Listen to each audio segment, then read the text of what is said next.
A government of the people, by the people, and for the people? Does it continue to be so?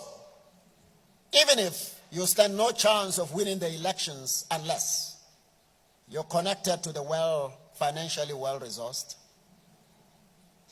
And if they fund you to the point where you succeed and win and become a government, are you not captured in advance?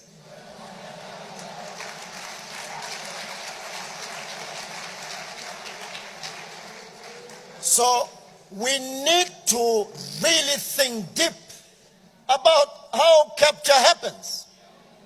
There's no free lunch, and never for the millions. You may get free lunch maybe for 1,000 rand.